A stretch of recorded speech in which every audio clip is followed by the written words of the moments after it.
السلام علیکم ورحمۃ اللہ وبرکاتہ۔ اعوذ باللہ من الشیطان الرجیم، بسم اللہ الرحمن الرحیم۔ فلا تک فی مریۃ مما یعبد هؤلاء ما یعبدون الا کما یعبد آباؤہم من قبل وإنا لموفوہم نصیبہم غیر منقوص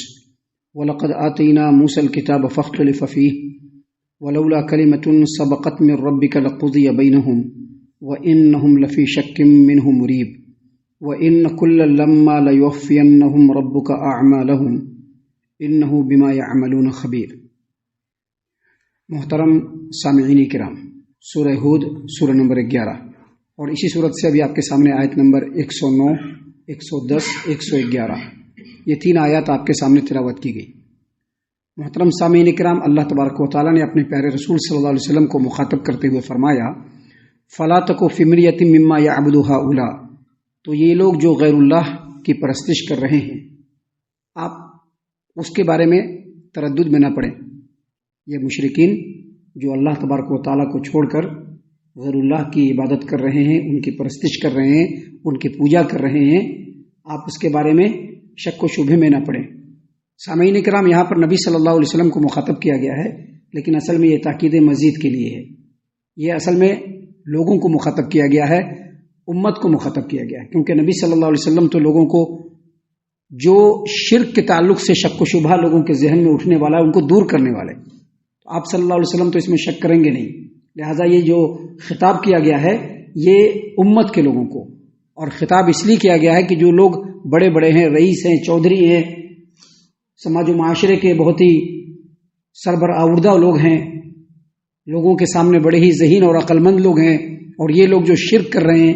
غیر اللہ کی پرستش کر رہے ہیں، ایسا نہ ہو کہ لوگ اس کے بارے میں شک و شبہ میں پڑ جائیں۔ تو اللہ تبارک و تعالیٰ نے یہاں پر فرمایا، فلا تکو فی مریۃ مما یعبد ہؤلاء، محمد صلی اللہ علیہ وسلم، یعنی لوگوں کو کہا جا رہا ہے، خطاب محمد صلی اللہ علیہ وسلم کو، لیکن کہا کن کو جا رہا ہے؟ امت کے لوگوں کو کہا جا رہا ہے کہ آپ لوگ، یہ جو لوگ غیر اللہ کی پرستش کر رہے ہیں، پوجا کر رہے ہیں، اللہ تبارک و تعالیٰ کے ساتھ جو شرک کر رہے ہیں، آپ ان کے بارے میں شک و شبہ میں اور تردد میں نہ پڑیں۔ آگے مزید فرمایا، ما یعبدون الا کما یعبد آباؤہم من قبل، یہ لوگ جو غیر اللہ کی عبادت کر رہے ہیں یہ بالکل ویسے ہی کر رہے ہیں، اندھی محبت میں، اندھی عقیدت میں، بغیر دلیل کے یہ لوگ ایسے ہی غیر اللہ کی عبادت کر رہے ہیں، پرستش کر رہے ہیں جیسے ان سے پہلے ان کے باپ دادا کیا کرتے تھے۔ یعنی یہ جو غیر اللہ کی پرستش کر رہے ہیں، غیر اللہ کی جو پوجا کر رہے ہیں، غیر اللہ کی جو عبادت کر رہے ہیں، بتوں کے سامنے جھک رہے ہیں، قبروں کے سامنے جھک رہے ہیں، مزاروں کے سامنے جھک رہے ہیں، پیڑوں کے سامنے جھک رہے ہیں، سورج کے سامنے جھک رہے ہیں، چاند اور تاروں کے سامنے جھک رہے ہیں، جنوں کی جو عبادت کر رہے ہیں، یہ جو غیر اللہ کی پرستش کر رہے ہیں یہ باطل ہے، یہ باطل ہے، یہ غلط ہے، اس کی کوئی دلیل نہیں ہے، اللہ کی طرف سے کوئی سند نہیں ہے، بلکہ جیسے ان کے باپ دادا کو ان لوگوں نے دیکھا کہ ہمارے باپ دادا ایسے کر رہے ہیں، بس اسی کے پیچھے اندھی تقلید میں یہ لوگ بھی غیر اللہ کی عبادت کر رہے ہیں۔ اس سے پتہ چلا کہ اس زمانے میں بھی اور اس سے پہلے کے زمانوں میں بھی اور آج کے زمانے میں بھی اللہ کو چھوڑ کر جو غیر اللہ کی عبادت کی جا رہی ہے، شریعت میں اللہ کے یہاں سے اس کی کوئی دلیل نازل نہیں ہوئی۔ یہ لوگ اپنے باپ دادا کو جیسے دیکھا کرتے ہوئے ابھی کہاں پیدا ہو گئے؟ مزاریوں کے گھر میں پیدا ہو گئے۔ اب مزاریوں کے گھر میں پیدا ہوئے تو وہ مزار ہی کو پوجا کریں گے، مزاریوں کے گھر میں پیدا ہوئے تو اب مزار کے ہی سامنے جھکیں گے، ہر جمعرات کو شام میں چلے جائیں گے مزار کے اوپر، جمعہ کی نماز پڑھ کے چلے جائیں گے مزار کے اوپر، کیونکہ باپ دادا شروع سے کرتے چلے آ رہے ہیں۔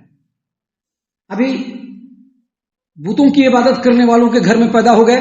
تو اب وہ بھی بت کی ہی عبادت کر، کیونکہ باپ دادا کو ایسے ہی کرتے ہوئے دیکھا ہے۔ تو اللہ تبارک و تعالیٰ نے یہاں پر فرمایا، ما یعبدون الا کما یعبد آباؤہم من قبل، یہ لوگ جو غیر اللہ کی جو عبادت کر رہے ہیں بالکل اسی طرح سے کر رہے ہیں جیسے ان کے باپ دادا بغیر کسی دلیل کے پہلے عبادت کرتے آئے، انہی کی اندھی تقلید میں یہ لوگ بھی عبادت کر رہے ہیں۔ اور آگے مزید اللہ تبارک و تعالیٰ نے فرمایا، وَإِنَّا لَمُوَفُّوهُمْ نَصِيبَهُمْ غَيْرَ مَنْقُوص، بے شک ہم انہیں ان کا پورا حصہ بغیر کسی کمی بیشی کے دے دیں گے۔ یعنی یہ جو لوگ شرک کر رہے ہیں یہ اتنا بڑا جرم ہے اور اتنی بڑی گمراہی ہے کہ اللہ اس کو کبھی بھی معاف کرنے والا نہیں، اس کو کبھی بھی معاف کرنے والا نہیں۔ اللہ تعالیٰ ان کے اس بدترین عمل کا بھرپور بدلہ دے گا، اور ان لوگوں نے جو نیکیاں کی ہوں گی، بہت سارے مشرک دنیا میں جو نیکی بھی کرتے ہیں، لوگوں کے ساتھ بھلائی کرتے ہیں، خیر کرتے ہیں، دان پنیہ کرتے ہیں، بڑے بڑے چیزوں کو بنا دیتے ہیں لوگوں کے فائدے کے لیے، تو کہا کہ ان کا بھرپور بدلہ ان کو مل جائے گا، یعنی دنیا میں ان کا بدلہ مل جائے گا، لیکن شرک کبھی بھی معاف نہیں ہوگا، کیونکہ بہت بڑی گمراہی ہے، بہت بڑا جرم ہے یہ، لہذا کبھی بھی معاف نہیں ہوگا۔ اللہ تبارک و تعالیٰ نے فرمایا کہ ان کرتوتوں کا بھرپور بدلہ بغیر کمی بیشی کے ان کو عطا کر دیا جائے گا، یعنی ایسا عذاب دیا جائے گا جیسا عذاب کسی کو بھی نہیں دیا جائے گا۔ تو اللہ تبارک و تعالیٰ نے پہلی آیت کریمہ میں تمام لوگوں کو مخاطب کرتے ہوئے فرما دیا کہ شرک اگر کوئی کر رہا ہے تو آپ شک میں نہ پڑے، کیونکہ شرک کی کوئی دلیل نہیں، اور جو مشرک ہیں ان کو ان کے اس کرم کا بھرپور بدلہ ان کو مل جائے گا۔ آگے اللہ تبارک و تعالیٰ نے فرمایا وَلَقَدْ آتَيْنَا مُوسَى الْكِتَابَ فَاخْتَلَفَ فِيهِ، اور یقیناً ہم نے موسیٰ کو کتاب دیا، وَلَقَدْ آتَيْنَا مُوسَى الْكِتَابَ، ہم نے موسیٰ کو کتاب دیا، کیا دیا؟ توریت دیا، فَاخْتَلَفَ فِيهِ، تو لوگوں نے اس کے بارے میں اختلاف کیا۔ کس کو کہا جا رہا ہے؟ محمد عربی صلی اللہ علیہ وسلم کو۔ ابھی قرآن کریم اللہ نے نازل فرمایا، ابھی اللہ کی یہ کتاب ہے، اور اس کے اللہ کی کتاب ہونے کے بارے میں بالکل پختہ دلیل موجود ہے جس کا کوئی انکار نہیں کر سکتا، لیکن جب سے قرآن کریم نازل ہوا ہے اس کے بارے میں لوگوں نے اختلاف کیا ہے۔ بعض لوگوں نے کہا کہ یہ ایسی کتاب ہے جس کے اندر پچھلے لوگوں کی کہانیاں ہیں،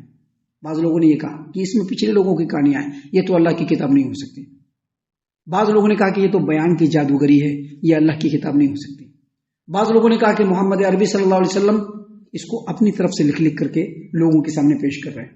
بعض لوگوں نے کہا کہ نہیں، محمد صلی اللہ علیہ وسلم کسی دوسرے سے سیکھ کر کے آ کر کے لوگوں کے سامنے بیان کر رہے ہیں، یعنی یہ اختلاف کرنے کی صورت ہے۔ اور ایک گروہ ایسا بھی ہے جو حق پرست گروہ ہے، جو اس کو اللہ کی کتاب مانتا چلا آ رہا ہے۔ جب سے یہ نازل ہوا ہے تب سے لے کر کے قیامت کی صبح تک ایک گروہ ایسے رہیں گے جو اس کو اللہ کی سچی کتاب مانتے رہیں گے۔ تو جس طرح سے قرآن کریم کے بارے میں اختلاف کیا گیا، ویسے ہی توریت کے بارے میں بھی اختلاف کیا گیا۔ توریت جب نازل ہوا تو موسیٰ علیہ السلام کی امت کے لوگوں میں سے ہی بہت سارے لوگوں نے اس کا انکار کر دیا، اور بہت سارے لوگوں نے کہا کہ یہ اللہ کی سچی کتاب ہے۔ اللہ تبارک و تعالیٰ نے کہا کہ محمد صلی اللہ علیہ وسلم آپ کو رنجیدہ ہونے کی ضرورت نہیں۔ کوئی یہ کہہ رہا ہے کہ یہ جادوگری ہے، کوئی یہ کہہ رہا ہے کہ یہ پچھلے لوگوں کی کہانی قصے کہانیوں کی کتابیں ہیں، کوئی کہہ رہا ہے کہ آپ نے خود لکھ لیا ہے، کوئی کہہ رہا ہے کہ آپ نے لوگوں سے گھڑ کر کے ان سے لکھوا کر کے لوگوں کے سامنے پیش کیا ہے۔ تو آپ کو اس کے بارے میں رنجیدہ ہونے کی ضرورت نہیں، کیونکہ صرف اس کتاب کو نہیں، اس سے پہلے جو بھی کتابیں نازل ہوئی، حتیٰ کہ موسیٰ کے اوپر توریت نازل ہوا، اس کا بھی لوگوں نے اختلاف کیا، اس کا بھی لوگوں نے انکار کیا، لہذا آپ کو رنجیدہ ہونے کی ضرورت نہیں۔ لیکن اللہ کی کتاب کو جھٹلانا یہ اتنا بڑا جرم ہے کہ اللہ فوراً اس کی سزا دے دے، فوراً اس کی سزا دے دے۔ آگے اللہ تبارک و تعالیٰ نے فرمایا وَلَوْلَا كَلِمَةٌ سَبَقَتْ مِن رَبِّكَ لَقُضِيَ بَيْنَهُمْ، اگر آپ کے رب کی طرف سے ایک بات پہلے سے طے ہو چکی نہیں ہوتی تو ان کا فیصلہ ہو جاتا۔ یہ لوگ جو انکار کر رہے ہیں اللہ کی کتاب کا، اللہ کی طرف سے، آپ کے رب کی طرف سے اگر ایک بات پہلے سے طے ہو چکی نہیں ہوتی تو ان کے اوپر عذاب ہو جاتا۔ کیا بات طے ہے؟ بات یہ طے ہے کہ اللہ پہلے رسولوں کو بھیجے گا، دلیلوں کو بھیجے گا، اتمام حجت کرے گا، جو ان کے اوپر عذاب آنے والا ہے اس کو ایک وقت تک کے لیے روکے گا، کیونکہ یہ آزمائش کا ہے۔ یہ جو دنیا کیا ہے؟ آزمائش ہے۔ آخرت طے ہے عذاب کے لیے، آخرت جو ہے وہ عذاب کے لیے طے ہے۔ اگر یہ طے نہیں ہوتا پہلے سے تو جتنا بڑا جرم کر رہے ہیں اس کتاب کو جھٹلا کر کے اے محمد صلی اللہ علیہ وسلم، فوراً ان کے اوپر اللہ کا عذاب آ جاتا۔ لیکن موسیٰ علیہ السلام کی قوم کو بھی اللہ نے فوراً ہلاک نہیں کیا، اور آپ کی قوم کو بھی اللہ تعالیٰ فوراً ہلاک نہیں کرے گا۔ آگے مزید فرمایا اللہ تبارک و تعالیٰ نے وَإِنَّهُمْ لَفِي شَكٍّ مِّنْهُ مُرِيبٍ، لیکن اس کے باوجود انکار تو کر رہے ہیں قرآن کا، لیکن قرآن کریم میں اللہ تبارک و تعالیٰ نے ایسے بصیرت افروز دلائل نازل فرمائے ہیں،